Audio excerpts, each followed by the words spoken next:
क्या जनरेटर चलवाएंगे? ठीक है।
ॐ सहनाववतु सहनौ भुनक्तु सह वीर्यं करवावहै तेजस्विनावधीतमस्तु मा विद्विषावहै। ओम शांति शांति शांति।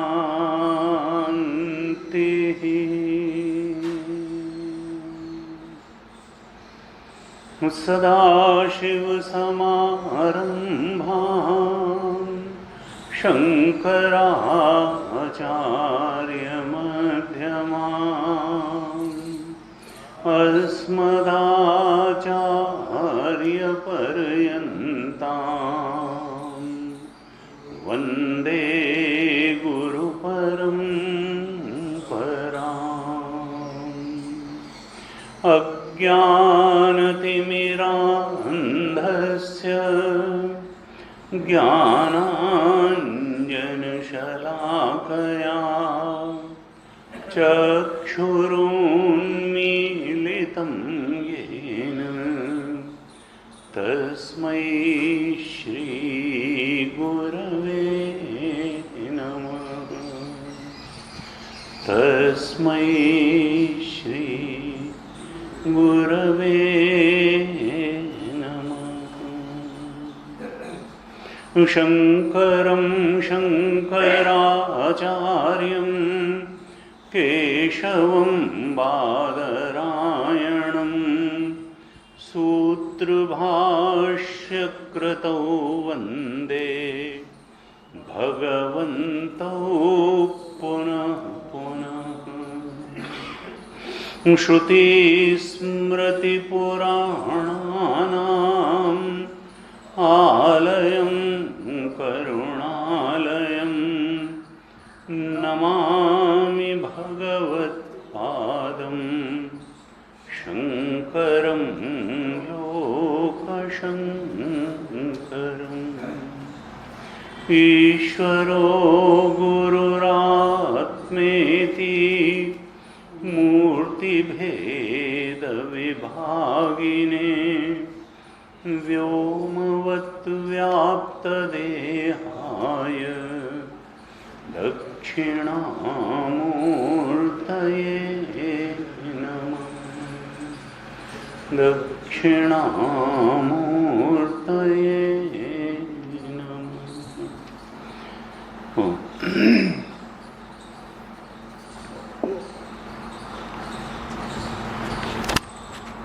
ब्रह्मसूत्र के प्रस्तावना भाष्य पर चर्चा करने के बाद अब हम ब्रह्मसूत्र का जो प्रथम सूत्र है, अथातो ब्रह्म जिज्ञासा, इस प्रथम सूत्र पर चर्चा कर रहे हैं। कल हमने थोड़ी सी चर्चा की, हर अधिकरण का विचारणीय विषय क्या है, उसमें पक्षी का क्या मत है और विपक्षी का क्या मत है, इस बात को भी थोड़ा समाहित करते हुए एक वैयासिक न्यायमाला की रचना की गई है, जो प्रारंभ में ही श्लोक के रूप में दी गई है हर अधिकरण के पहले। और जैसा हमने बताया कि जो 4 सूत्रों पर हम विचार करने वाले हैं, ये एक प्रकार से पूरे ब्रह्मसूत्र का, जिसमें कुल 555 सूत्र हैं, उसका लघु विग्रह है। अर्थात जो ब्रह्मसूत्र के 555 सूत्रों में बात कही गई है, जो समन्वय अध्याय है, साधना अध्याय है, फल अध्याय है, जितने भी विरोध परिहार अध्याय है, ये 4 अध्यायों में जो ब्रह्मसूत्र बटा हुआ है, इन सब अध्यायों की जो मुख्य बात है, मूल बात है, वो इन 4 सूत्रों में समाहित हो जाती है।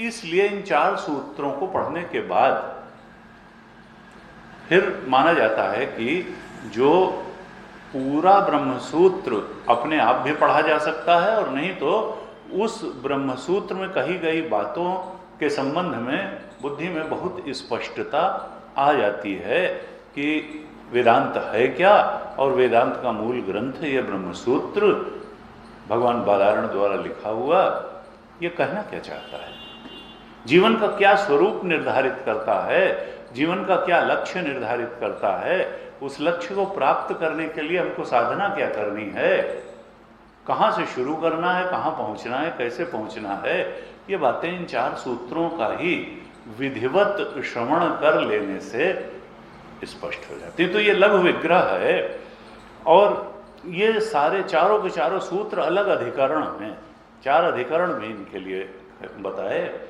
भगवान वेदव्यास ने।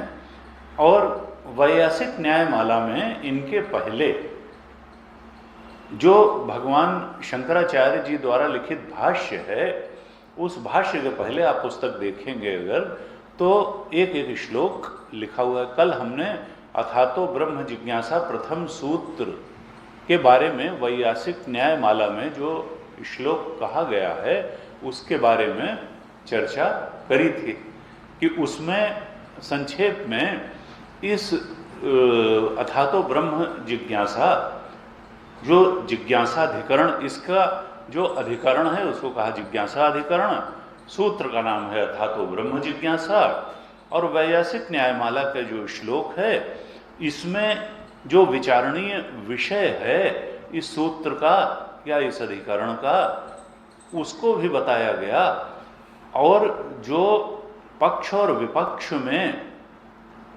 वादी और प्रतिवादी का जो मत है उसको भी बताया गया। कल हमने थोड़ी चर्चा इस पे की थी, हम उसका एक बार फिर से पुनरावलोकन कर लेते हैं, देखते हैं कि उसमें क्या कहा, और उसके बाद में फिर हम भाष्य में प्रवेश करेंगे, और जहाँ आवश्यकता होगी वहाँ रत्न प्रवाह टीका का भी संदर्भ लेंगे। तो ये जो श्लोक है उसमें कहा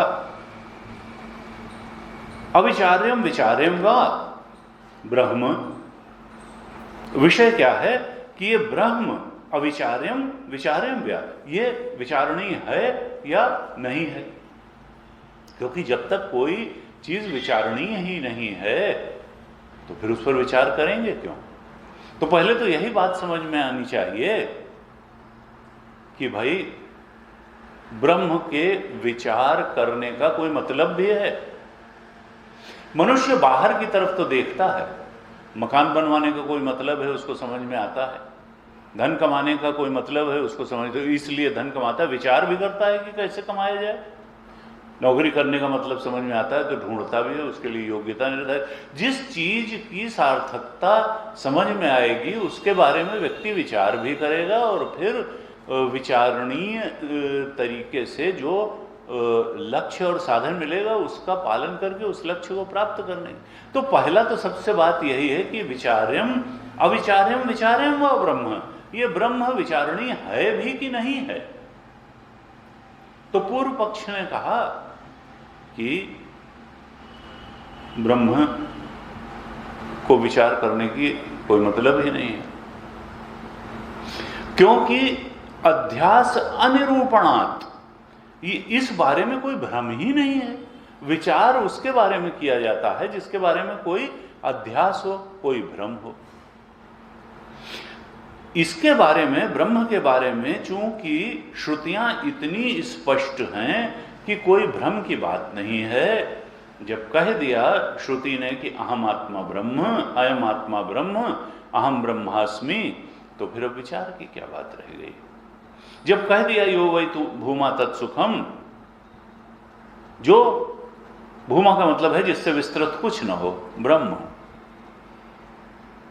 तत्सुखम, वही सुख स्वरूप है, ब्रह्म ही सुख स्वरूप है, तो फिर बात खत्म हो गई। श्रुति परम प्रमाण है, श्रुति ने कह दिया कि यो वै भूमा तत्सुखम, तो अब मान लो कि ब्रह्म जो है सुख स्वरूप है।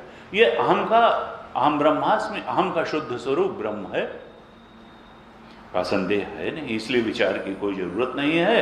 असंदेह फलत्वाभ्याम न विचारम तदर्हति, ये ब्रह्म के बारे में तो कोई संदेह ही नहीं है, इतना स्पष्ट रूप से श्रुतियों ने इसका निरूपण किया हुआ है। और कहा कि फलत्वाभ्याम, चूंकि संदेह ही नहीं है, विचार का विषय ही नहीं है, श्रुतियां एकदम स्पष्ट हैं, इसलिए उसको विचार करके उसका फल क्या निकलना है, इसके विचार का कोई फल ही नहीं होगा। न विचारम तदर्हति, और इसलिए चूंकि फलत्वाभ्याम, उसका कोई फल नहीं है ब्रह्म विचार का, इसलिए ब्रह्म विचार की कोई आवश्यकता भी नहीं है। ये पूर्व पक्ष ने 3-4 बातें कह दी। तो सिद्धांती अब क्या कहते हैं, मानो भगवान भाष्यकार कहते हैं कि अध्यास अहम बुद्धि सिद्ध। अरे ये जो अहम बुद्धि तुम लेकर के बैठे हो, जो अहम में इदम का आरोपण करके तुमने मैं की पहचान बनाई है, मैं धनवान, मैं बलवान, मैं बुद्धिमान, मैं विद्वान, ये जो इदम से जोड़ करके ही अहम को तुम देखते हो, ये अध्यास नहीं है तो और क्या है। ये जो अहम बुद्धि तुमने बना करके रखी हो, अरे तुम शुद्ध चेतन हो और तुमने अपने को जीव मान लिया है, तुम एक अखंड सर्वव्यापक चेतन हो, तुमने अंतःकरण की परिच्छिन्नता से तादात्म्य कर लिया, तुमने देह की परिच्छिन्नता से तादात्म्य कर लिया। किसका तादात्म्य कर लिया? जिसको श्रुति ने कहा असंगम ब्रह्म श्रुति ईरितम, ब्रह्म ने कहा कि, श्रुति ने कहा असंगम ब्रह्म, ये जो ब्रह्म है, चेतन है, शुद्ध चेतन है, इसने कभी किसी का संग किया ही नहीं, ये तो असंग है, और तुम इसका अंतःकरण और स्थूल शरीर के साथ तादात्म्य करके तुमने अहम इदम मम इदम को अपना स्वरूप जान लिया, तुम जीव बन गए, उस चेतन में परिच्छिन्नता का अनुभव करके तुम अपने को मनुष्य मानते हो, विद्वान, धनवान, बलवान, जिन्हें क्या मानते हो। ये अध्यास नहीं है तो और क्या है। अध्यास सिद्ध है, जबकि श्रुति कहती है कि ब्रह्म असंग है और संदेह है। ऐसा तुम नहीं कह सकते कि ब्रह्म के बारे में कोई संदेह नहीं है, लोक में भी संदेह है और विचारकों, फिलॉसफर्स में भी संदेह है, एक मत नहीं है। आत्मा की ब्रह्मता निर्विवाद नहीं है, इसके बारे में संदेह तो है ही। और जो तुम कहते हो कि फलत्वाभ्याम न विचार, ब्रह्म विचार का कोई फल नहीं है, तो ऐसी बात नहीं है। ब्रह्म विचार का तो बहुत बड़ा फल है, इससे बड़ा फल और क्या होगा कि ब्रह्म विचार सारे बंधनों से मुक्त करा देने वाला है, सारे संदेहों से मुक्ति करा देने वाला है। जो वास्तविक मुक्ति है वो ब्रह्म विचार पर ही आश्रित है। इसलिए ब्रह्म विचार का बहुत बड़ा फल है। और कहा तच्च विचार्यम ब्रह्म वेदता, इसलिए ब्रह्म विचार करना ही चाहिए। और केवल ये नहीं कि तुम्हारी बुद्धि सहमत हो तो करना चाहिए, बुद्धि न से तो वेदता, वेद का आदेश है कि तुम ब्रह्म विचार करो, क्योंकि यही मुक्ति का मार्ग है। सारे बंधनों से, सारे दुखों से, सारे अनर्थों से, सारे संदेहों से मुक्ति दिलाने वाला ये ब्रह्म विचार ही है। इसलिए ब्रह्म विचार तुम करो, ब्रह्म विचारणीय है, क्योंकि मुक्ति इस पर आश्रित है। अनर्थ के निवारण का हेतु यही ब्रह्म विचार है, और इसलिए ब्रह्म विचार का बहुत बड़ा फल है, इसकी बहुत बड़ी आवश्यकता है। ऐसे एक सूत्र रूप में इस वैयासिक न्यायमाला के श्लोक में बताया गया। अब क्या कहते हैं रत्नप्रभा टीका में सबसे पहले बड़ा अच्छा पूर्व पक्ष उठाते हुए निरूपण किया। तो पूर्व पक्षी कहता है विचार से, बिल्कुल शुरुआत में ही, प्रारंभ में ही इस सूत्र की रत्नप्रभा टीका में, विचार से साक्षात विषया वेदांता तेषाम गतार्थत्व अगतार्थत्वाभ्याम आरंभ संदेहे कृष्णस्य वेदस्य विधि परत्वात् विधेश्च अथातो ब्रह्म जिज्ञासा इत्यादिना पूर्वतंत्रेण विचारितत्वात्। पूर्व पक्ष कहता है कि देखो, जैमिनी सूत्र लिखे गए और उसका प्रथम सूत्र क्या है? जैसे ब्रह्मसूत्र का प्रथम सूत्र है अथातो ब्रह्म जिज्ञासा, तो जैमिनी सूत्र का प्रथम सूत्र है अथातो धर्म जिज्ञासा, क्योंकि धर्म के बारे में बताता है, कर्मकांड के। वो कहता है कि नहीं नहीं, जिन श्रुतियों की आमनाय क्रियार्थत्वात्, कर्म में जिनकी, कर्मकांड में या कर्म में जिन श्रुतियों का अर्थ नहीं होता वो प्रक्षिप्त हैं, उनको वेद नहीं मानना चाहिए, उनका अपना तरीका। कहा अथातो ब्रह्म जिज्ञासा, सारा का सारा जो वेद है वो कैसा है? विधि परत्वात्, वो विधि बताने के लिए ही है, ऐसा कह रहा है पूर्व पक्षी। विधि परक है, ये करो और ये न करो, ये करो, ऐसे करो, ऐसे करो। और जैमिनी सूत्र में, पूर्व मीमांसा में जैमिनी सूत्र में उस विधि परक वेद की सारी मीमांसा कर दी गई, और सारा ही वेद विधि परक है, इंक्लूडिंग वेदांत। तो जब व्याख्या पूरे वेद की हो ही गई जैमिनी सूत्र में, और सारा वेद विधि परक है, तो अब अलग से वेदांत के विश्लेषण के लिए ये ब्रह्मसूत्र लिखने की कोई जरूरत नहीं है, और अथातो ब्रह्म जिज्ञासा की कोई जरूरत नहीं है, क्योंकि अथातो धर्म जिज्ञासा में सब बात पहले ही आ चुकी है। जैमिनी सूत्र में सारे वेद की व्याख्या हो चुकी, इसलिए अब अलग से ब्रह्मसूत्रों की कोई आवश्यकता नहीं है। जब ब्रह्मसूत्र की है अलग से कोई आवश्यकता नहीं है, तो फिर भाष्य की तो कोई आवश्यकता की बात ही नहीं, वो तो जाने ही दो। क्या कहना चाहता है पूर्व पक्षी कि ये भगवान बादरायण ने व्यर्थ में ही 555 सूत्र लिखवा रहे, जैसे एक राम एक रावन्ना, एक क्षत्रिय एक बामन्ना, वाने वासे वाने वाकी नारी चुराई, वाने वाकी करी नलाई, और बस इतनी सी बातन ना, तुलसी रस दियो पोथन, तुलसी रस दियो इतने। तो अब ये क्या कहना है, इसी तरह की बात कहना चाह रहा है पूर्व पक्षी कि जो जिसका कोई आधार ही नहीं है, जिसकी कोई जरूरत नहीं है ना, 555 सूत्र की जरूरत है, सब जैमिनी सूत्र में अथातो धर्म जिज्ञासा में सब कुछ बताया जा चुका है। अब ये अथातो ब्रह्म जिज्ञासा और 555 सूत्र की कोई जरूरत नहीं है, और तुम जो है जो ये कह रहे हो इसका कोई मतलब ठहरता नहीं है। जो चीज बिल्कुल स्पष्ट है अब उसमें विचार क्या करना। भगवान भाष्यकार कहते हैं कि देखो रुको, असल में जैमिनी भगवान वेदव्यास के ही शिष्य थे, और उन्हीं की प्रेरणा से उन्होंने जैमिनी सूत्र लिखे थे। उन्होंने कहा देखो तुम धर्म जिज्ञासा के बारे में सूत्र लिखो और मैं ब्रह्म जिज्ञासा के बारे में लिखूंगा। तो भगवान वेदव्यास की प्रेरणा पर ही ये सब बताने के लिए, समेकित पूरे वेद का अर्थ बताने के लिए, कोई लड़ाई के लिए नहीं। भगवान के गुरु जी कहते थे कि भाई ये जो है ये ऐसा नहीं है कि इनका शास्त्रार्थ का मतलब पहले कोई झगड़ा नहीं होता था कि जो बलवान है वो लाठी से लड़ रहा है, जो विद्वान है वो शास्त्र को लेकर के ना, झगड़ा नहीं। वो लोग शास्त्र के सही अर्थ पर, एक निश्चित अर्थ पर पहुंचने के लिए शास्त्रों पर विचार करते थे।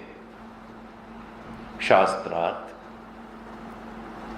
उनके यहां गुरु जी कहते थे देखो जब आदमी शुरुआत में चलता है तो वो क्या होता है कि वो सोचता है कि देखो ये कितना बड़ा विद्वान है, रामायण पर प्रवचन करने आया, एक चौपाई के 14 अर्थ बता दिए। तुलसीदास ने 14 अर्थ सोच करके रामायण नहीं लिखी थी।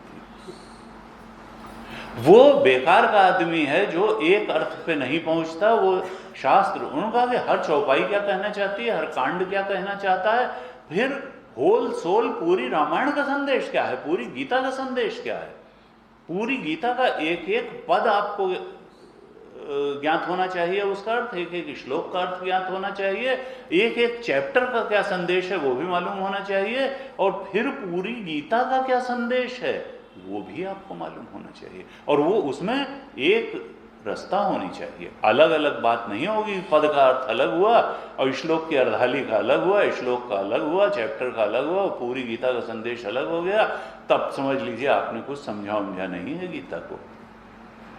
एक और एक अर्थ के निश्चय के लिए ही शास्त्रार्थ होता था। और देखिए वो लोग एग्री भी कर जाते थे। सुरेश्वराचार्य जो मंडन मिश्र थे, जब उन्होंने जान लिया कि नहीं हमारी मान्यता गलत थी, तो वो शंकराचार्य जी के शिष्य बन गए और अपना श्रृंगेरी के शंकराचार्य हुए। और उन्होंने जो है फिर भगवान शंकराचार्य के ग्रंथों पर बाद में और टिप्पणी, बड़े अच्छी वेदांत के उन्होंने ग्रंथ लेखन किया।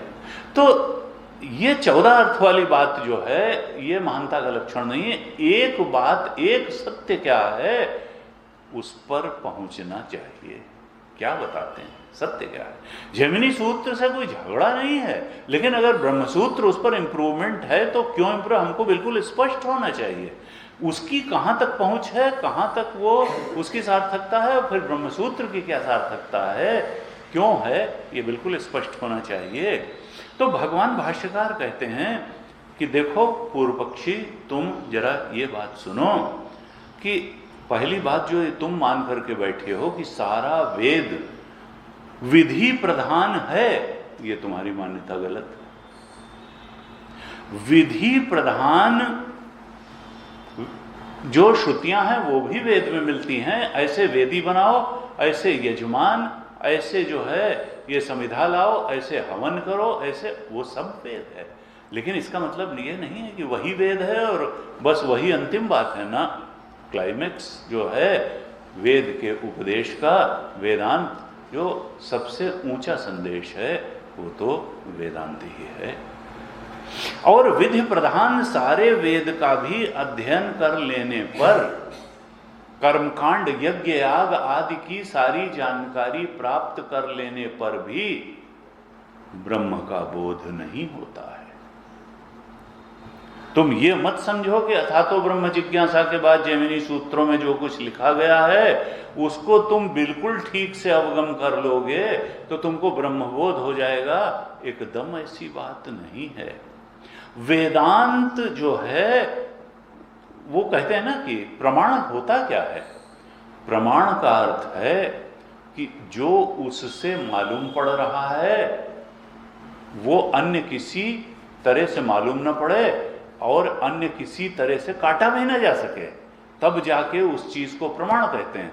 और ब्रह्म ज्ञान के बारे में अगर वेदांत ही एक प्रमाण है तो फिर ऐसा होना चाहिए कि वेदांत के अलावा ब्रह्मबोध और किसी तरह से हो नहीं सकता, किसी और तंत्र से, किसी और शास्त्र से, किसी और विधि से हो नहीं सकता है और किसी और विधि तंत्र शास्त्र से उस बोध को काटा भी नहीं जा सकता है। जैसे आंख से अगर आंख प्रमाण है रूप के बारे में तो रूप का प्रमाण इसीलिए है कि आंख के अलावा अन्य किसी प्रमाण से रूप का दर्शन हो नहीं सकता है और अगर आंख से रूप का दर्शन जो हो गया उसको अन्य किसी प्रमाण द्वारा चुनौती नहीं दी जा सकती, काटा भी नहीं जा सकता है।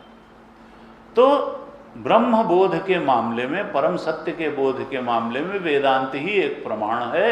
जैमिनी सूत्र उसके बारे में प्रमाण है नहीं, कर्मकांड उसके बारे में प्रमाण है नहीं, अथातो ब्रह्म जिज्ञासा से उसको जाना नहीं जा सकता है। उसको न जैमिनी सूत्रों से जाना जा सकता है न योग सूत्रों से जाना जा सकता है, उसको तो ब्रह्म सूत्र से ही जाना जा सकता है। यही प्रमाण है उसके बारे में। जैमिनी सूत्र प्रमाण नहीं है, योग सूत्र भी प्रमाण नहीं है, कोई और शास्त्र तंत्र प्रमाण नहीं है, केवल और केवल वेदांत प्रमाण है, ब्रह्म सूत्र ही प्रमाण है। और यही उस ब्रह्म का अवगम कराने वाला है और उस ब्रह्म के संबंध में वेदांत के अतिरिक्त कोई प्रमाण नहीं है। पहली तो ये समझने की बात है। देखो पूर्व पक्षी, पहले तुम इस बात को अच्छी तरह समझ लो कि ब्रह्मसूत्र कोई हल्की चीज, वेदांत जो है ये ब्रह्म वेदांतिक प्रमाण गम्य है। एक वेदांत प्रमाण से ही इसका अवगम हो सकता है। तुम जैमिनी सूत्र के चक्कर में मत पड़ोगे, जैमिनी सूत्र से या योग सूत्र से तुम इसको समझ लोगे, नहीं हो सकता। तो नहीं तो फिर ये प्रमाण ही नहीं रह जाएगा। ऐसे बताते हैं भगवान शंकराचार्य ने, ये भगवान भाष्यकार ने जिसे पूर्व पक्षी को ये बताया। अब क्या कहते हैं भाष्य, अब हम भाष्य में प्रवेश करते हैं। भाष्य में कहा, ये कागज में भी होगा और किताब में भी होगा, वेदांत मीमांसा शास्त्रस्य व्याचिख्यासितस्य इदम आदिमम सूत्रम। कहते हैं ये जो वेदांत मीमांसा का शास्त्र है ब्रह्मसूत्र, ब्रह्मसूत्र जो है ये वेदांत की मीमांसा के लिए ही लिखा गया है। वेदांत के उपदेश को, वेदांत के संदेश को खोल खोल करके बताने के लिए ये वेदांत मीमांसा शास्त्र है ब्रह्मसूत्र। वेदांत ही इसके व्याख्यान का विषय है। व्याचिख्यासितस्य, वेदांत की व्याख्या की इच्छा से ही ये वेदांत मीमांसा का शास्त्र भगवान बादरायण ने लिखा है। और उसका इदम आदिमम सूत्रम, ये जो अथातो ब्रह्म जिज्ञासा है सूत्र, ये उसका पहला सूत्र है। आदिमम सूत्रम, आदि सूत्र है, पहला सूत्र है। भाष्यकार कहते हैं कि देखो व्याचिख्यासित, व्याचिख्यासितस्य, तो व्याचिख्यासित का क्या अर्थ क्या है? व्याख्या करने की इच्छा से, उस वेदांत की मीमांसा करने की इच्छा से, वेदांत जिसका बोध कराने के लिए, जिस ब्रह्म का बोध कराने के लिए जिसकी गति है, उसकी व्याख्या करने की इच्छा से यह ब्रह्मसूत्र की रचना भगवान वेदव्यास ने प्रारंभ की। अब व्याख्या करने की इच्छा क्यों हुई और हमको पढ़ने की इच्छा क्यों होती है, हमको सत्संग करने की इच्छा क्यों होती है, हमको सिनेमा देखने की इच्छा क्यों होती है? इच्छा हमेशा आनंद गर्भिणी होती है। इच्छा के पीछे जो है, इच्छा के अंदर आनंद, असल में आनंद पाने का एक भाव छुपा रहता है। वो सत्संग की इच्छा हो, वो ब्रह्मसूत्र पढ़ने की इच्छा हो, जो भी होगा, तो इच्छा जो है वो हमेशा आनंद गर्भिणी होती है। अगर भगवान बादरायण को वो इच्छा हुई, इसका मतलब क्या है कि ये लिख करके उनको भी आनंद हुआ, और इसलिए उन्होंने लिखी कि जो इसको जानेगा, पढ़ेगा, समझ लेगा, इस बोध में प्रतिष्ठित है, उसको आनंद ही नहीं परम आनंद होगा। कहा तत्र अथ आनंतर्यार्थ परिग्रह्यते न अधिकारार्थ ब्रह्म जिज्ञासाया अनधिकार्यत्वात्। क्या कहते हैं भाष्य में कि देखो, इसमें 3 शब्दों से मिलकर के ये प्रथम सूत्र बना है, अथ, अत और ब्रह्म जिज्ञासा। कल हमने थोड़ी चर्चा की थी। अथ, अतः और ब्रह्म जिज्ञासा। तो पहले अथ शब्द पर भाष्य लिखते हैं, पहले अथ शब्द पर भाष्य लिखते हैं, फिर अतः शब्द पर भाष्य लिखेंगे, और फिर ब्रह्म जिज्ञासा शब्द पर, एक एक शब्द, क्योंकि शब्द प्रमाण है। देखिए, शब्द को जब ठीक तरह से हम समझ लेते हैं, एक एक शब्द को, और फिर वाक्य शब्दार्थ भी समझ लेते हैं और वाक्यार्थ भी समझ लेते हैं, तब फिर वो अर्थ बिल्कुल स्पष्ट हो जाता है। अर्थ स्पष्ट होते ही यथार्थ का बोध हो जाता है। तो सबसे पहले अथ शब्द लेते हैं, फिर अतः शब्द लेंगे, फिर ब्रह्म जिज्ञासा शब्द लेंगे। हम थोड़ा पाठ कर लेते हैं पहले भाष्य का, फिर चर्चा शुरू करते हैं। आप दोहराइएगा।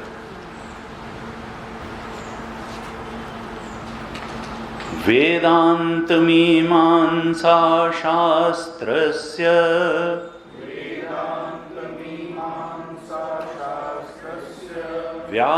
व्याचिख्यासितस्य इदम् आदिमं सूत्रम् तत्र अथ शब्दः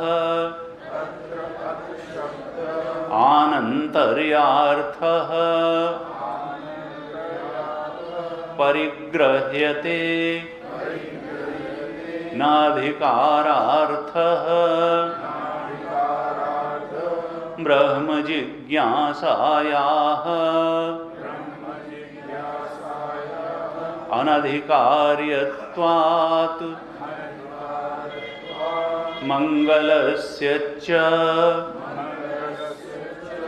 वाक्यार्थे समन्वय अभावात् अर्थांतर प्रयुक्तः एव हि अथ शब्दः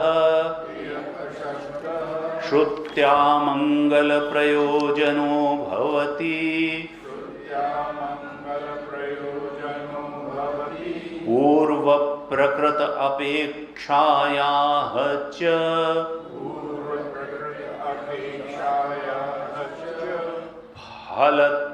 फलतः आनंतर्य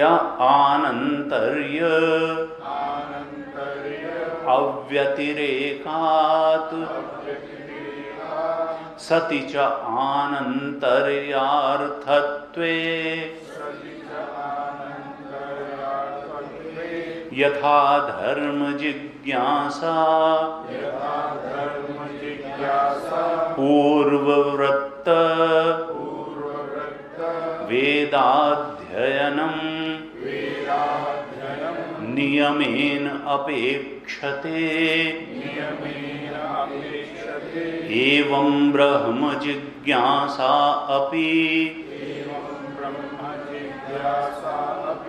यत पूर्ववृत्तम नियमेन अपेक्षते तद्वक्तव्यम् स्वाध्याय आनन्तर्यम् तु समानम् ननु इह कर्म अवबोध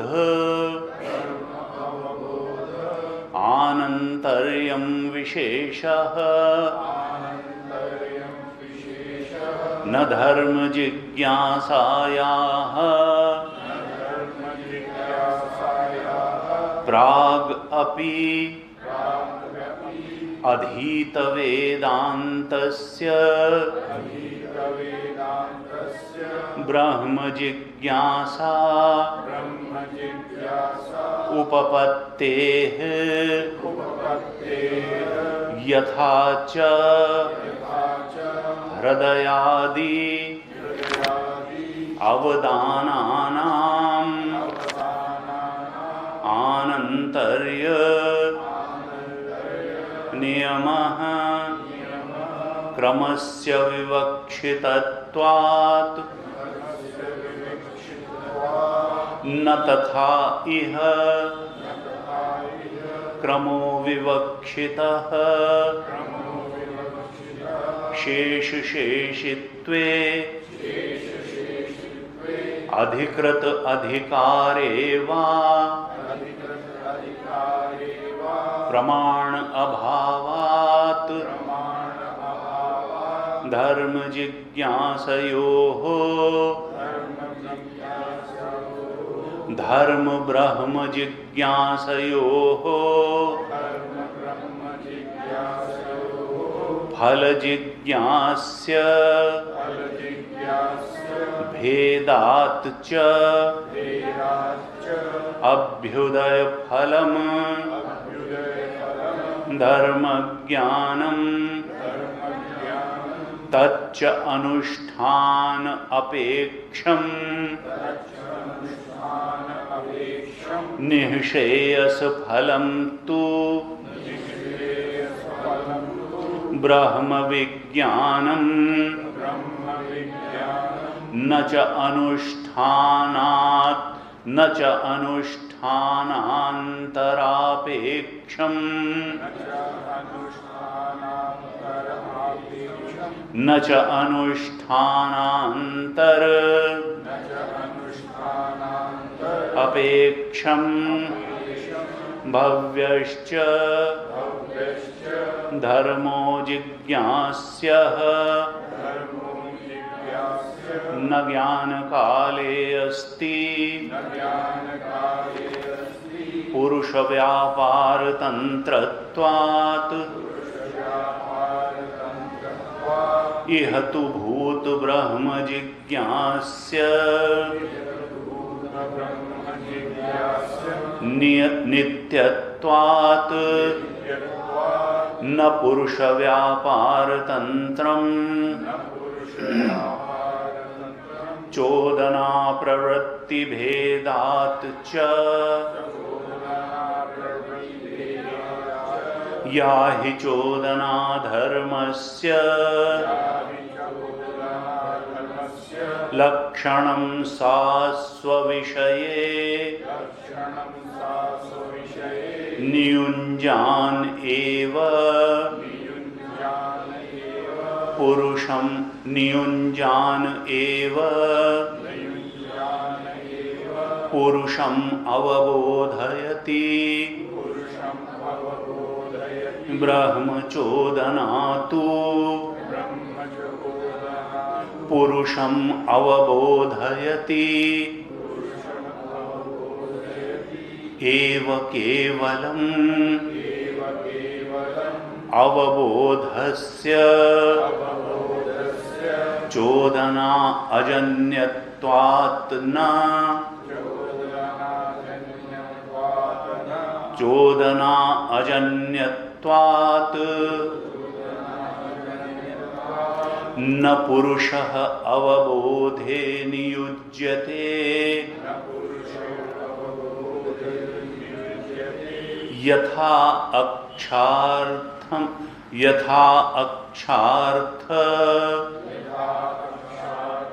सन्निकर्षेण अर्थ यथा अक्षार्थ सन्निकर्षेण अर्थावबोधे तद्वत् तस्मात् किम अपि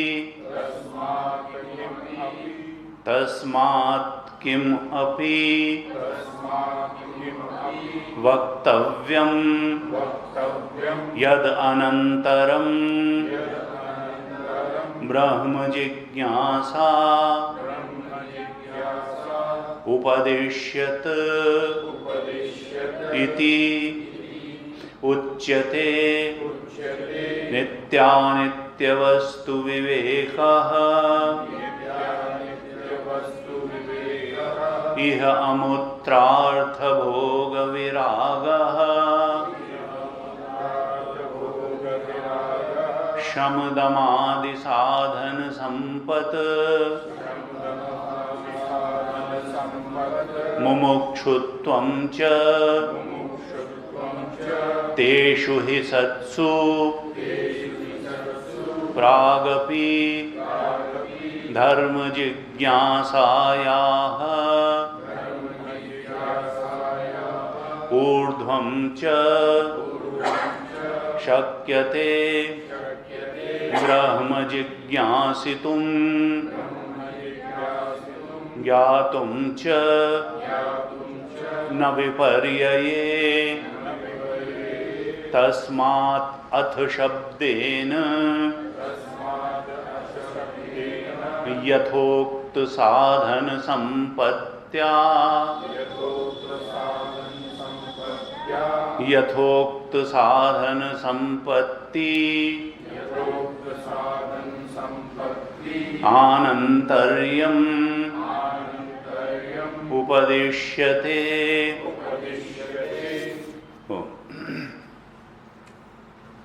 अब भगवान भाष्यकार सबसे पहले भाष्य में अथ शब्द का की मीमांसा करते हैं और अर्थ शब्द का अर्थ निर्धारित करते हैं कि अथ शब्द सूत्र में किसका बोध कराता है, क्या सूचित करने के लिए भगवान बादरायण ने अथातो ब्रह्म जिज्ञासा में सबसे पहले ब्रह्मसूत्र में पहला शब्द क्या लिखा? अथ। तो अथ शब्द क्यों लिखा, इसका प्रयोग क्या इंगित करता है? कहते तत्र अथ शब्द आनंतर्यार्थ परिग्रह्यते। तो भाष्यकार दाएं बाएं नहीं करते हैं। एक हमको ब्रीविटी इज द सोल ऑफ विट, कम से कम शब्दों में जो बात कह दी जाती है वो बिल्कुल स्पष्ट कर। अस्तोभम अनवद्यम सूत्र का मतलब यही था। और भाष्य की भी जो शैली है अनावश्यक शब्दों का प्रयोग किए बिना और जिस बात को कहना है वो कम से कम शब्दों में ठीक तरीके से सीधे सीधे तरीके से भाष्यकार कह देते हैं। गुरु जी स्वामी तेजवान जी कहते हैं हमको इन ग्रंथों से लिखने और बोलने की कला भी सीखनी आनी चाहिए कि कितना बोलें, क्या बोलें, किस तरह से कम्युनिकेट करें। तो कहा तत्र अथ शब्द आनंतर्यार्थ परिग्रह। एकदम शुरू में ही बिल्कुल जो बोध जिस चीज का कराना चाहते हैं वो कह दिया कि अथ यहां पर सूत्र में तत्र अथ शब्द आनंतर्यार्थ परिग्रहते, इससे क्या ग्रहण किया जाना चाहिए? अर्थ शब्द से आनंतर्य का ही अर्थ ग्रहण किया जाना चाहिए। आनंतर्य का मतलब क्या है? इसके बाद अनंतर, इसके अनंतर, कक्षा समाप्त होने के बाद हम घर जाएंगे या बाजार जाएंगे या जो भी, अनंतर, बाद। तो कहा कि यहां अथ शब्द आनंतर्य के अर्थ में ही आया है। ब्रह्म सूत्र में जो अथ शब्द का प्रयोग हुआ है वो आनंतर्य, अनंतर के ही अर्थ में हुआ जाएगा, अनंतर ही इसका अर्थ लिया जाएगा। और फिर कहते हैं न अधिकारार्थ, अधिकार के अर्थ में इसको नहीं लिया जाएगा। अधिकार का अर्थ क्या है? आरंभ, आरंभ, क्योंकि लोग कह सकते हैं कि अब ब्रह्मसूत्र का आरंभ होता है, अथ अतः ब्रह्म जिज्ञासा, आरंभ किया, आरंभ के अर्थ में नहीं है। न अधिकारार्थ ब्रह्म जिज्ञासा या अनधिकार्यत्वात्, क्यों नहीं आरंभ के अर्थ में लिया जाएगा, अधिकार के अर्थ में लिया जाएगा? क्योंकि ब्रह्म जिज्ञासा या अनधिकार्यत्वात्, ब्रह्म जिज्ञासा का आरंभ किया ही नहीं जा सकता है। ब्रह्म जिज्ञासा, जैसे ब्रह्म का कभी आरंभ नहीं हुआ, ब्रह्म तो सनातन है, ऐसे ही ब्रह्म जिज्ञासा का भी कभी आरंभ नहीं हुआ। किसी काल विशेष में न ब्रह्म का आरंभ हुआ न ब्रह्म जिज्ञासा का, यह अनादि है। इसलिए आरंभ के अर्थ में अथ शब्द यहां नहीं लिया जा सकता, अनंतर के अर्थ में ही लिया जा सकता है। इसके पश्चात रत्नप्रभा टीका अगर देखेंगे तो 29वें पेज पे जो चौथी लाइन है टीका की, रत्नप्रभा टीका की, उसमें इस अथ शब्द के 5 अर्थ दिए हैं। और ये अर्थ कहां से लिए? अमरकोश से। अमरकोश, अमरकोश संस्कृत शब्दों की डिक्शनरी है, सबसे पुराने शब्दकोशों में एक शब्दकोश है जिसका नाम है अमर कोश। और वो पहले हमारे यहाँ था सब चीज़ स्मृति में रखी, शायद पहले के लोगों की स्मृति बहुत ज़्यादा थी। उसी के बाद तो द्वापर के अंत में फिर भगवान वेद व्यास ने वेद, नहीं तो श्रुति कहते हैं, श्रुति परंपरा से ही वेद चलते थे और डिक्शनरी भी रटवाई जाती थी, वो श्लोकों में है डिक्शनरी। तो अमर कोश से ही लिया यहाँ रत्नप्रभा टीका में। और चौथी लाइन की शुरुआत में ही वो 5 अर्थ कहे अथ शब्द के, मंगल अनंतर आरंभ प्रश्न कार्षेषु अथो अथ इति अथ शब्दस्य बहवो अर्थाः सन्ति। ये अथ शब्द के बहुत से अर्थ हैं, उसमें 5 बताए अमरकोश से। पहला बताया मंगल, अथ शब्द का एक अर्थ क्या होता है? मंगल, मंगलकारी। फिर अनंतर दूसरा, इसके बाद तीसरा अर्थ क्या बताया? आरंभ, या जिसको अधिकार शब्द कहा भाष्य में, आरंभ। फिर प्रश्न के अर्थ में भी अथ शब्द आता है, और कार्त्स्न्य यानी पूर्णता के अर्थ में भी अथ शब्द आता है। तो भाष्यकार ने यहाँ मुख्य रूप से 3 अर्थों पर विचार किया। कहा देखो, न तो आरंभ अर्थ इसका लिया जा सकता है, न मंगल अर्थ इसका लिया जा सकता है, इसका तो एक ही अर्थ होगा और वो होगा अनंतर, इसके बाद। अथ अतः ब्रह्म जिज्ञासा, इसके बाद ब्रह्म की जिज्ञासा, इसके अनंतर ब्रह्म की जिज्ञासा। आरंभ शब्द इसके अर्थ के रूप में क्यों नहीं लिया जा सकता? क्योंकि ब्रह्म जिज्ञासा का आरंभ किया ही नहीं जा सकता है। ब्रह्म का भी आरंभ नहीं है, ब्रह्म जिज्ञासा का भी आरंभ नहीं है। इसलिए न अधिकार्थः परिग्रह्यते, क्योंकि ब्रह्म जिज्ञासा या अनधिकार्यत्वात् ब्रह्म जिज्ञासा का आरंभ नहीं किया जा सकता है। तब मानो किसी ने कहा तो मंगल ले लो, भाई शुरुआत में मंगलाचरण किया जाता है और ये ब्रह्मसूत्र जैसा महान ग्रंथ लिखा जा रहा है। हमारे यहाँ की जो परंपरा रही कि कोई भी ग्रंथ मंगलाचरण से ही प्रारंभ किया जाता है, तो मंगलाचरण करने के लिए अर्थ शब्द प्रयोग किया है। भगवान भाष्यकार कहते हैं न, इसका अर्थ मंगल नहीं लिया जा सकता है। मंगलस्य च वाक्यार्थे समन्वय अभावात्, क्योंकि उस शब्द का पूरे वाक्य के अर्थ से भी समन्वय होना चाहिए। और पूरे वाक्य का अर्थ क्या है? अथातो ब्रह्म जिज्ञासा, इसके अनंतर ब्रह्म की जिज्ञासा। जिज्ञासा एक प्रकार का कर्तव्य है, तुम्हारा कर्तव्य है कि तुम ब्रह्म जिज्ञासा करो, और इस विचार कर्तव्यता के साथ ब्रह्म विचार करने का तुम्हारा कर्तव्य बनता है। ये सूत्र का जो अर्थ है, इस विचार कर्तव्यता के अर्थ के साथ मंगल अर्थ का समन्वय नहीं होता है, इसलिए मंगल अर्थ इस अथ शब्द का नहीं लिया जा सकता है। मंगलस्य च वाक्यार्थे समन्वय अभावात्, चूंकि पूरे वाक्यार्थ से मंगल अर्थ का समन्वय नहीं होता, इसलिए इस अथ शब्द का अर्थ मंगल भी नहीं लिया जा सकता। फिर कहते हैं अर्थांतर प्रयुक्ता एव ही अथ शब्द। देखो, अनंतर अर्थ में ही ये अथ शब्द का प्रयोग हुआ है। और जहां तक मंगलाचरण की बात है, तो श्रुत्या मंगल प्रयोजनो भवति। अथ शब्द ऐसा है जिसकी ध्वनि ही मंगलकारी है। अथ शब्द कहते ही उसकी ध्वनि ही मंगलकारी होती है, उसका अर्थ मंगल लेने की जरूरत नहीं है। अथ शब्द कह के उसकी ध्वनि से ही भगवान वेदव्यास ने मंगल की सूचना दे दी। अर्थ के रूप में मंगल का अर्थ लेने की जरूरत नहीं है, अर्थ तो है आनंतर्य। रत्नप्रभा टीका में इसी 29वें पेज पे एक श्लोक दिया हुआ है स्मृति का। तो वहां कहा श्रुत्या श्रवणेन शंख वीणादि नाद श्रवण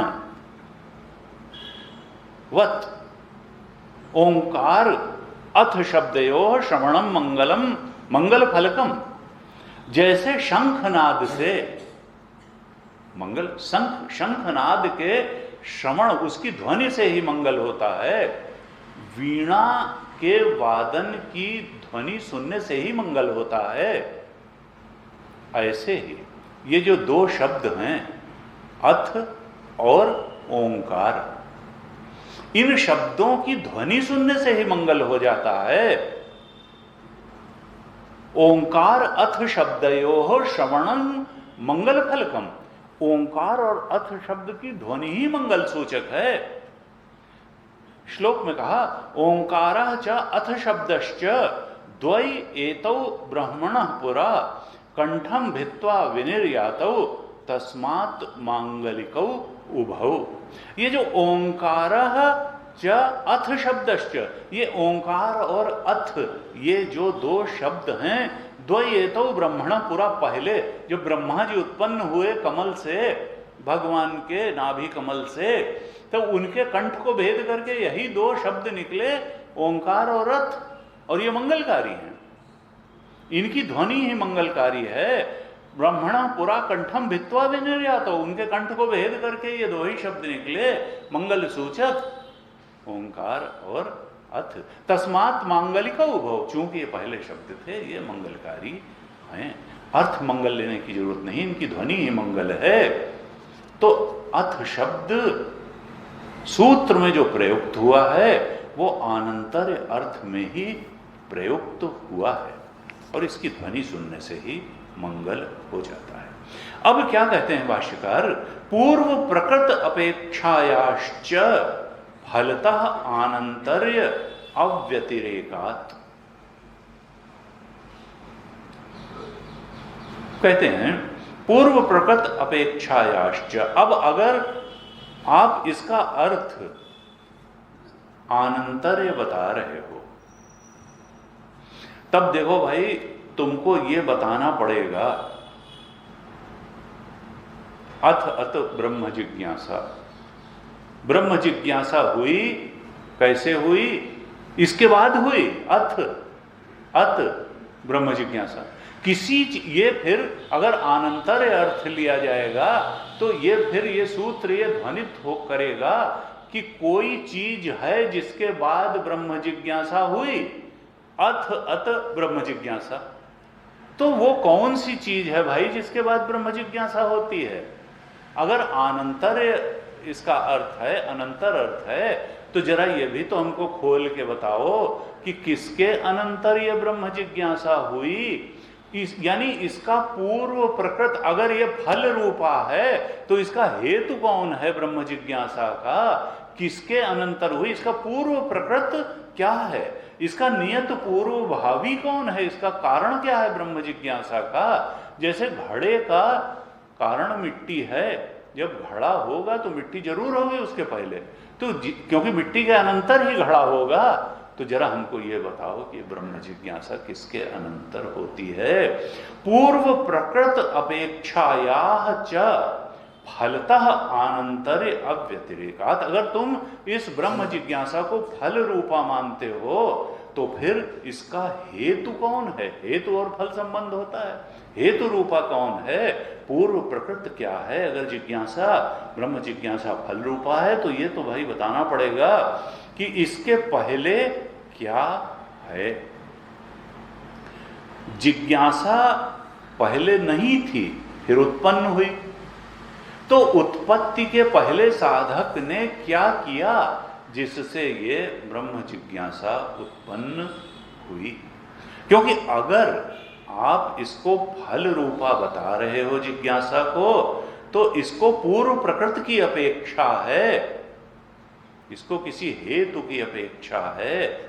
वो पूर्व प्रकृति, वो हेतु क्या है जिसके अनंतर ये ब्रह्म जिज्ञासा होती है? और निश्चित रूप से फिर आप ये भी बताने वाले हो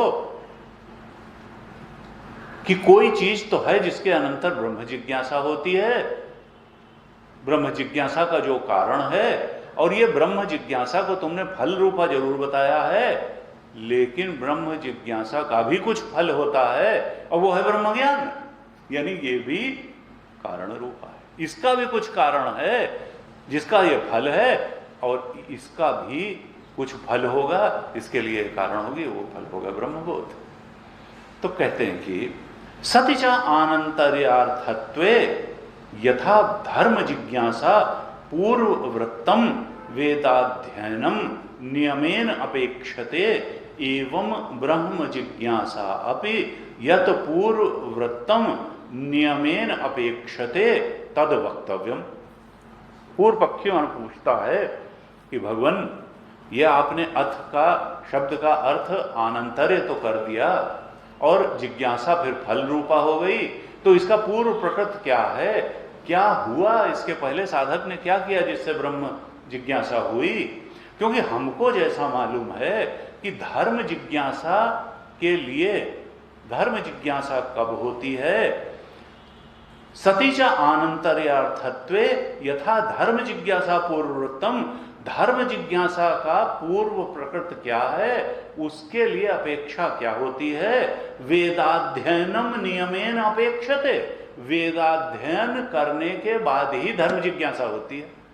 जैसे धर्म जिज्ञासा के लिए वेदाध्ययन की अपेक्षा होती है, ऐसे ही जरा हमको बताइए कि ब्रह्म जिज्ञासा के लिए किसकी अपेक्षा है? और फिर अपने ही उत्तर भी दे देता है अपनी बुद्धि के अनुसार। कहता है हमें तो ये लगता है कि जैसे धर्म जिज्ञासा के लिए वेदाध्ययन अपेक्षित है, ऐसे ही ब्रह्म जिज्ञासा अपि यत पूर्ववृत्तम नियमेन अपेक्षते। ब्रह्म जिज्ञासा के लिए जिस नियत पूर्व भावी की अपेक्षा है वो आपको बताना होगा। और उसके बाद कहता है स्वाध्याय आनंतर्यम तो समानम। हमें तो लगता है कि दोनों के लिए उसी स्वाध्याय की ही आवश्यकता होती। धर्म जिज्ञासा भी के लिए भी वेदाध्ययन की आवश्यकता है, और इसके लिए उसके लिए भी जो पूर्व प्रकृत है वो वेदाध्ययन है धर्म जिज्ञासा के लिए, और ब्रह्म जिज्ञासा के लिए भी वेदाध्ययन या स्वाध्याय की ही अपेक्षा है। स्वाध्याय आनंतर्यम तो समानम।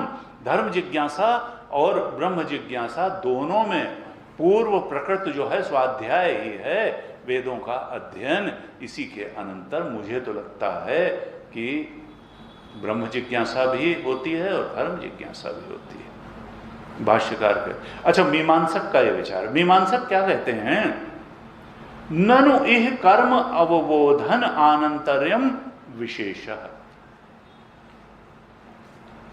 वो थोड़ा और आगे बढ़ गए। इसने क्या कहा कि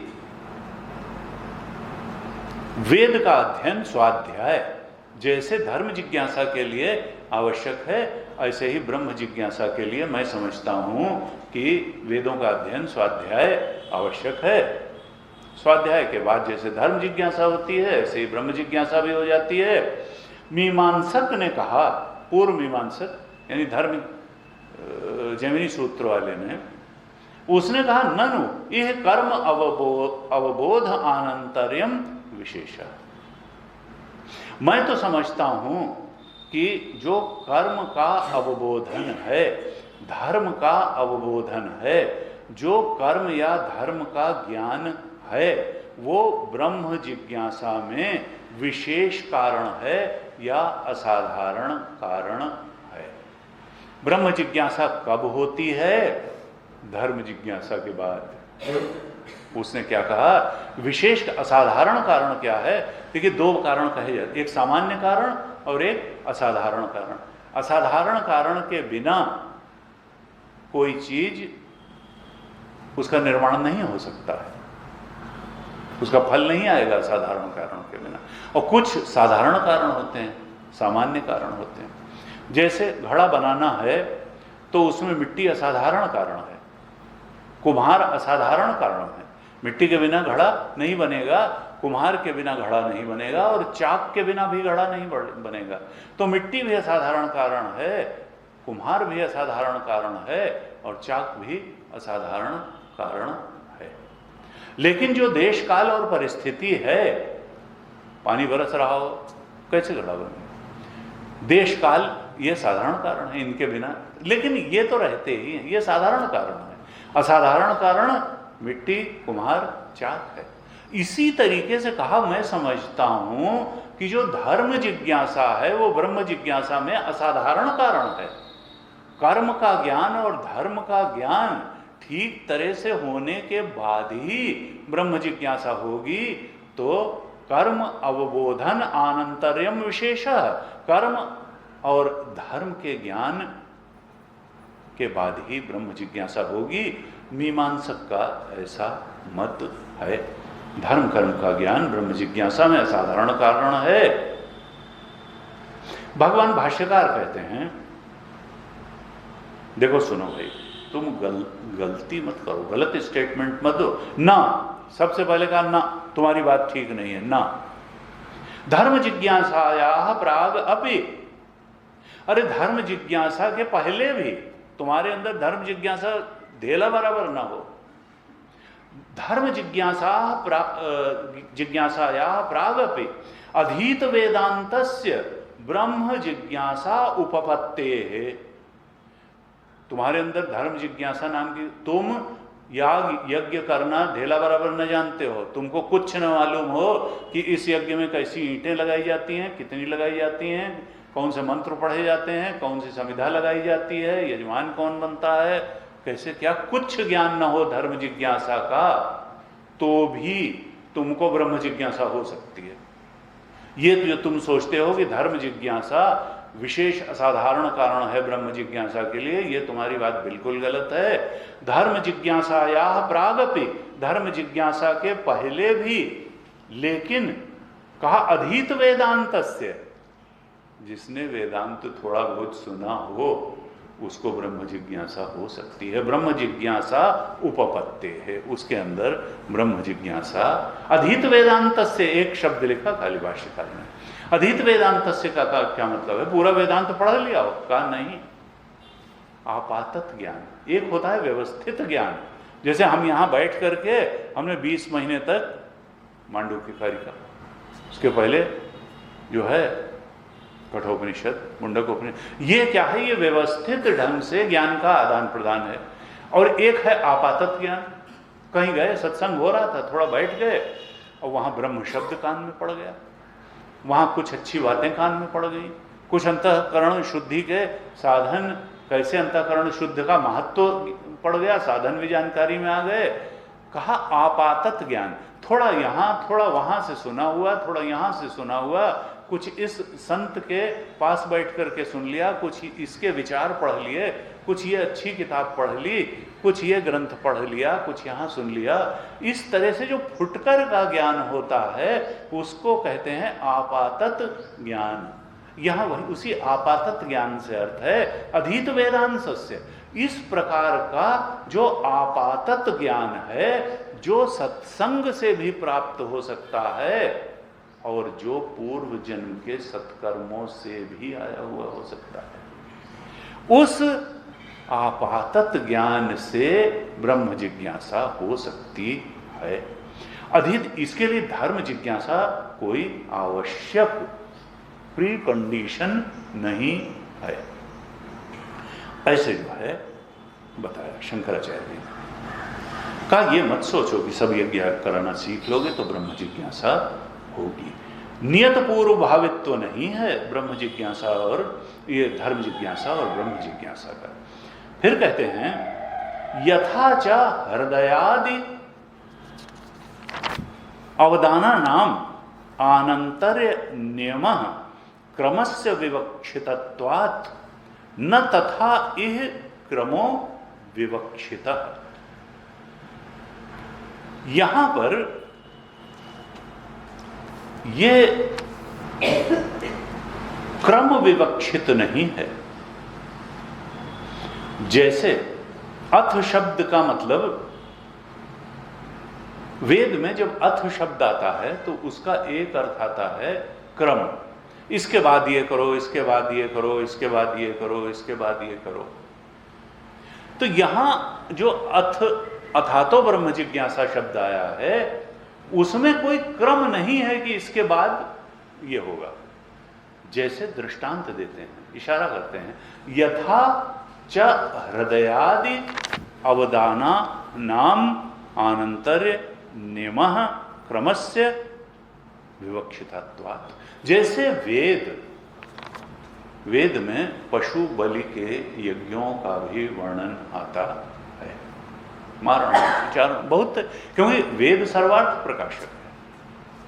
वेद जो है उसमें पशु बलि यज्ञ बता, तो वेद तो सब चीज खोल खोल के, जब पशु की बलि दी जाए यज्ञ में तो उसमें उसका कौन सा अंग पहले काटा जाए, कौन सा अंग उसके बाद काटा जाए, कौन सा अंग उसके बाद काटा जाए, इसका भी बड़ा क्रम से विधिवत वर्णन है।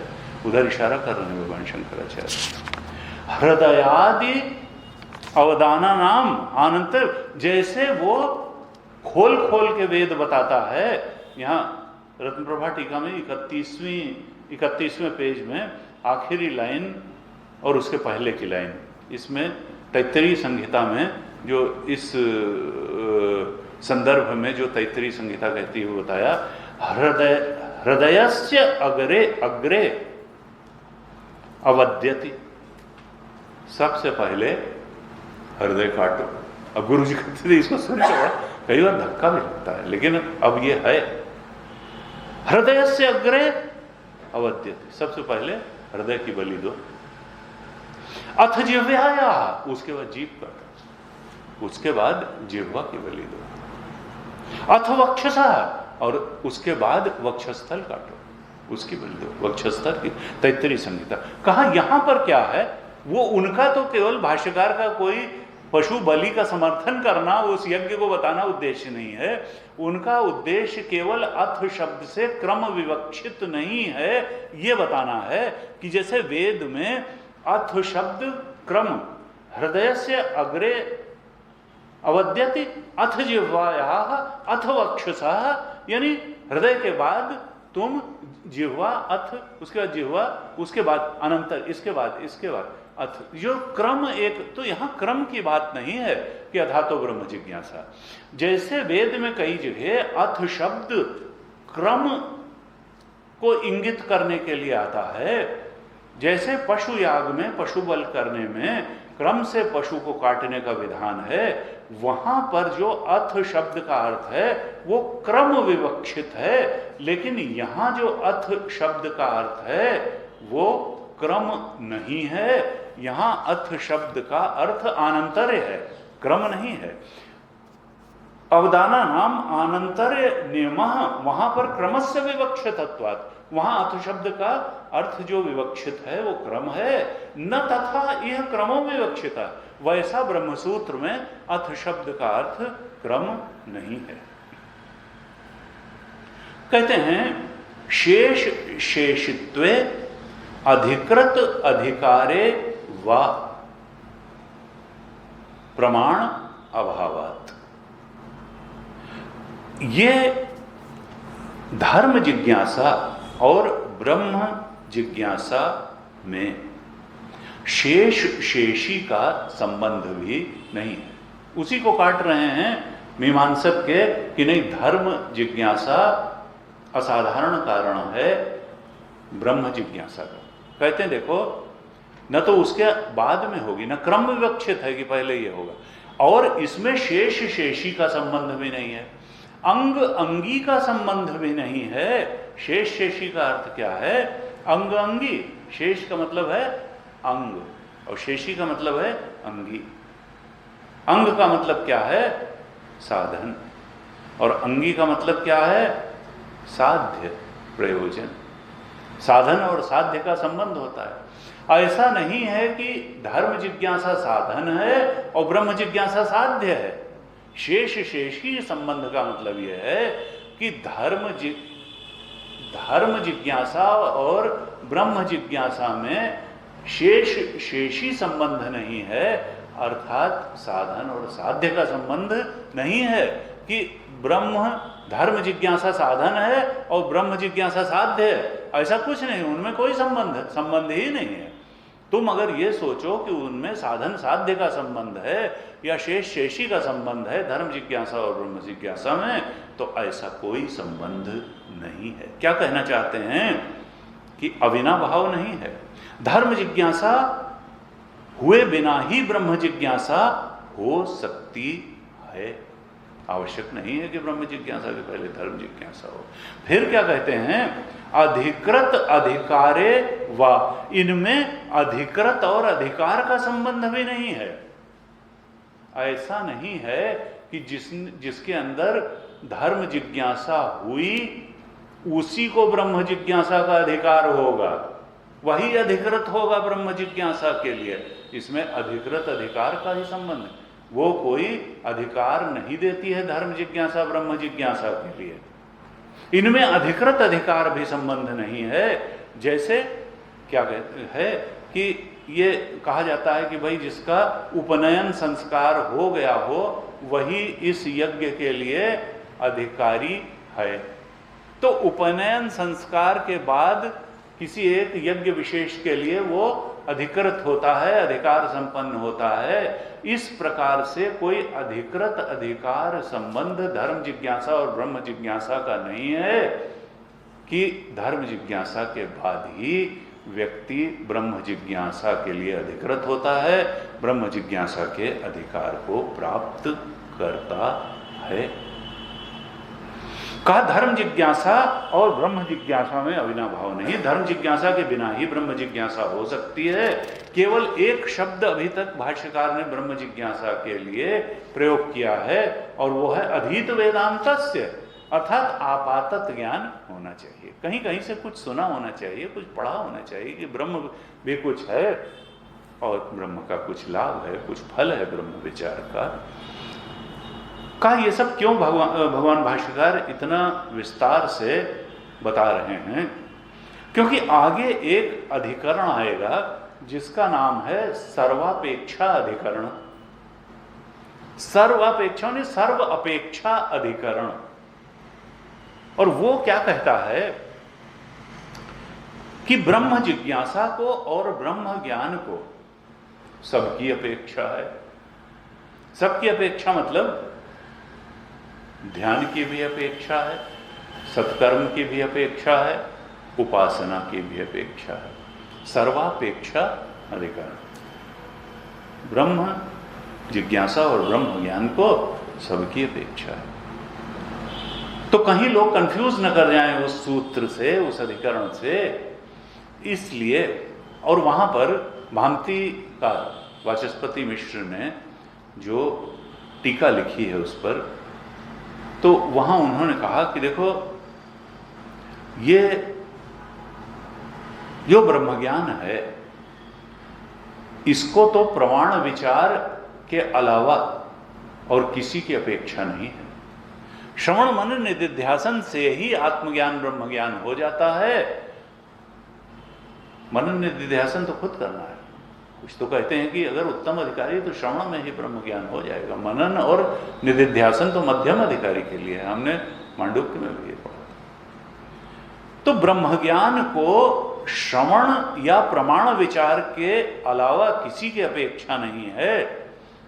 हां, ब्रह्म जिज्ञासा को भले अन्य की अपेक्षा हो सकती है। आपातत ज्ञान के लिए अन्य की भले अपेक्षा हो ब्रह्म जिज्ञासा के लिए, ब्रह्म ज्ञान को श्रवण के अलावा किसी की अपेक्षा नहीं है। अब क्या कहते हैं? धर्म ब्रह्म जिज्ञासयोः फल जिज्ञास्य भेदात् च। धर्म जिज्ञासा और ब्रह्म जिज्ञासा का फल भी अलग अलग है और जिज्ञास्य अर्थात इनका विषय भी अलग अलग है। दोनों का कंपैरिजन कर रहे हैं, धर्म जिज्ञासा और ब्रह्म जिज्ञासा का। भाष्यकार कहते हैं कि धर्म ब्रह्म जिज्ञासयोः, धर्म जिज्ञासा और ब्रह्म जिज्ञासा का फल जिज्ञास भेदाच्च, इनके फल में भी भेद है और इनके जिज्ञास्य या विषय में भी भेद है। इसलिए दोनों को एक में जोड़ के देखना ठीक नहीं है। ब्रह्म जिज्ञासा का विषय क्या है? कहा भाई ब्रह्म जिज्ञासा का विषय है ब्रह्म। और धर्म जिज्ञासा का विषय क्या है? पुण्य का अर्जन। धर्म से क्या किया जाता है? पुण्य का ही तो अर्जन किया जाता है। पुण्य करेंगे, स्वर्ग लोक जाएंगे, उत्तम लोकों को जाएंगे, उत्तम योनियों को प्राप्त करेंगे। तो ब्रह्म जिज्ञासा का जो विषय है वो पुण्य है और उसका फल क्या है? पुण्य जब अर्जन करेंगे तो स्वर्ग जाएंगे या यहां भी पुण्य अर्जन से सुखद परिस्थिति प्राप्त होगी, सांसारिक उन्नति प्राप्त होगी। उसका शास्त्र में नाम क्या है? अभ्युदय। अभ्युदय। तो धर्म जिज्ञासा का विषय है पुण्य और उसका फल है अभ्युदय, सांसारिक उन्नति या स्वर्गलोक की प्राप्ति, देह छूटने के बाद उत्तम लोगों की प्राप्ति। तो धर्म जिज्ञासा का जिज्ञास्य या विषय भी अलग है और फल भी अलग है, और ब्रह्म जिज्ञासा का जिज्ञास्य भी अलग है और फल भी अलग है। ब्रह्म जिज्ञासा का जिज्ञास्य या विषय क्या है? वो है ब्रह्म। ब्रह्म ही उसका जिज्ञास्य है। और उसका फल क्या है? फल है निःश्रेयस। दो ही तो गीता के प्रारंभ में जब भाष्यकार ने भाष्य लिखा है तो यही कहा कि देखो दो ही चीजें तो मनुष्य चाहता है जीवन में, अभ्युदय और निःश्रेयस। अभ्युदय का मतलब है सांसारिक उन्नति, सांसारिक उन्नति की, मटेरियल वेल्थ की पराकाष्ठा, और निःश्रेयस का मतलब है आध्यात्मिक उन्नति की पराकाष्ठा। सांसारिक उन्नति की पराकाष्ठा और आध्यात्मिक उन्नति की पराकाष्ठा, अर्थात सांसारिक उन्नति की पराकाष्ठा का मतलब है अभ्युदय, और निःश्रेयस है आध्यात्मिक उन्नति की पराकाष्ठा। तो अभ्युदय का मतलब क्या है कि भीतर भी आप सदाचारी हो गए, सज्जन हो गए, और बाहर भी ब्रह्मलोक तक आपकी गति हो गई, तो यह है अभ्युदय। बाह्य परिस्थिति भी आपकी अच्छी हो गई, आंतरिक परिस्थिति भी शोभन से शोभनतर होती चली गई, तो इसको कहा अभ्युदय। अभ्युदय फल है धर्म जिज्ञासा का। और यह होगा कैसे? ये इसका जो विषय है वह है पुण्य। पुण्य अर्जन से होगा, धर्म जिज्ञासा से पुण्य अर्जन होगा, और फिर फल के रूप में अभ्युदय की प्राप्ति होगी। और ब्रह्म जिज्ञासा से क्या होगा? ब्रह्म जिज्ञासा का जो जिज्ञास्य है, विषय है, वो तो ब्रह्म है, और जो उसका फल है वो है निःश्रेयस। निःश्रेयस का अर्थ क्या है? श्रेयस्कर, कल्याणकारी। निःश्रेयस का मतलब है सबसे अधिक कल्याणकारी, जिससे बढ़ करके कल्याण की कहीं कोई स्थिति हो ही नहीं सकती है, उसका नाम है निःश्रेयस। और वो ब्रह्म जिज्ञासा का फल है निःश्रेयस, जिससे बढ़ करके कहीं कोई कल्याण पाया ही नहीं जा सकता, कि स्थिति नहीं हो सकती। और वो क्या है निःश्रेयस? अनायास ही, बिना किसी प्रयास के अपने स्वरूप में अवस्थान करना, अपने ब्रह्म स्वरूप में अवस्थान को प्राप्त कर लेना, यही है निःश्रेयस। स्वरूपावस्थान, ईश दर्शनम स्वात्मरूपता, रमण महर्षि ने कहा।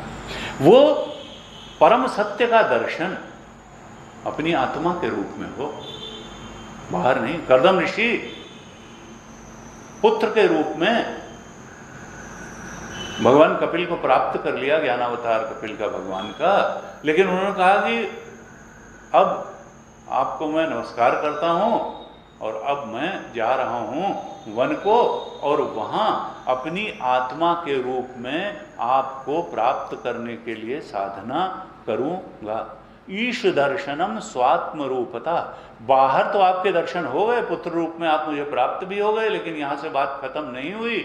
जब तक ईश दर्शनम स्वात्म रूपता नहीं होगा, तब तक ये निःश्रेयस की प्राप्ति नहीं होगी। सबसे अधिक कल्याण की जो स्थिति है, जो ब्रह्म जिज्ञासा का फल है, वो तभी प्राप्त होगा निःश्रेयस, जब ईश दर्शनम स्वात्म रूपता होगा, जब बिन अनायास अपने स्वरूप में विश्राम हो जाएगा, स्वरूपावस्थान हो जाएगा, वही निःश्रेयस की स्थिति है। तो भाष्यकार कहते हैं कि धर्म जिज्ञासा और ब्रह्म जिज्ञासा के जिज्ञास्य या विषय में भी भेद है। धर्म जिज्ञासा का विषय है पुण्य अर्जन, और उसका फल है ब्रह्मलोक तक की प्राप्ति, जबकि ब्रह्म जिज्ञासा का जिज्ञास्य या विषय है ब्रह्म, और उसका फल है निःश्रेयस। धर्म जिज्ञासा से अभ्युदय की प्राप्ति होगी, और ब्रह्म जिज्ञासा से निःश्रेयस की प्राप्ति होगी। इस प्रकार से विश्लेषण किया यहां तक के भाष्य में भगवान शंकराचार्य ने कि देखो, धर्म जिज्ञासा को और ब्रह्म जिज्ञासा में कारण कार्य का संबंध मत बनाओ। ब्रह्म जिज्ञासा अधीत वेदांत से हो सकती है, आपात ज्ञान से हो सकती है, उसके पहले धर्म जिज्ञासा का होना आवश्यक नहीं है ब्रह्म जिज्ञासा के लिए। उससे जोड़ करके मत देखो। धर्म जिज्ञासा अलग चीज है, ब्रह्म जिज्ञासा अलग चीज है, दोनों का विषय अलग है, दोनों का फल अलग है। इसके बाद में अभी थोड़ा और विश्लेषण धर्म जिज्ञासा और ब्रह्म जिज्ञासा का करते हैं, और उसके बाद में अथ शब्द का अर्थ बहुत स्पष्ट करके भाष्यकार बताने वाले हैं कि किसके अनंतर वास्तव में ब्रह्म जिज्ञासा होगी, और होगी ही, और उसके बिना नहीं होगी, और उसके बाद ही होगी। ये बात अभी जो हमने आज पाठ किया उसके अंत में बताएंगे, और उसके बाद में फिर अतः शब्द और ब्रह्म जिज्ञासा पर विश्लेषण करेंगे। आज ओम पूर्णमदः पूर्णमिदं पूर्णात् पूर्णमुदच्यते पूर्णस्य पूर्णमादाय पूर्णमेवावशिष्यते। ओम शांति शांति शांति। हरि ओम श्री गुरुभ्यो नमः। हरि